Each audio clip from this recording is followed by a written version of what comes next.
Young పీపుల్లో నడుము నొప్పి రావడానికి గల కారణాలని ఈరోజు మనం తెలుసుకుందాం.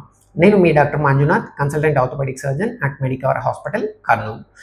నడుము నొప్పికి కారణాలు ఏంటంటే మెయిన్ ఒకటి గంటల తరబడి కూర్చోవడం, ఎస్పెషల్లీ ఇట్లా ముందు కొంగి కూర్చుంటూ ఉంటారు చాలామంది. దానివల్ల నడుము పైన ఒత్తిడి పడి నడుము నొప్పి వచ్చే ఛాన్స్ ఉంటుంది. రెండు, ఎక్కువ ముందు కొంగి లేవడం, దానివల్ల కూడా నడుము పైన ఒత్తిడి పడుతూ ఉంటుంది. లేదంటే ముందు కొంగి ఏదైనా బరువులు ఎత్తడం, దానివల్ల కూడా నడుము నొప్పి వచ్చే ఛాన్స్ ఉంటుంది. ఇంకా బైక్లో ఎక్కువ డ్రైవ్ చేయడం, బైక్లో డ్రైవ్ చేసేటప్పుడు కూడా ఇట్లా ముందు కొంగి కూర్చొని ఉంటారు, ప్లస్ ఏదైనా గుంతలు, స్పీడ్ బ్రేకర్లు ఇలాంటివి ఎక్కువ ఉండడం వల్ల నడుము పైన ఒత్తిడి పడి నడుము నొప్పి వచ్చే ఛాన్స్ ఎక్కువగా ఉంటుంది. అండ్ ఫిజికల్ యాక్టివిటీ అంటే ఈ నడుముకి సంబంధించిన కండరాలు వీక్ ఉండడం వల్ల, అంటే మనం ఫిజికల్ యాక్టివిటీ చేయకుండా లేదంటే నడుముకి సంబంధించిన ఎక్సర్సైజ్ చేయకపోవడం వల్ల కూడా ఏ చిన్న పని చేసినా నడుము పైన ఒత్తిడి పడి నడుము నొప్పి వచ్చే ఛాన్స్ ఉంటుంది.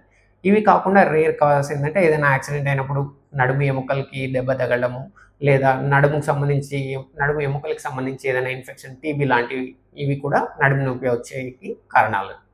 Thank you.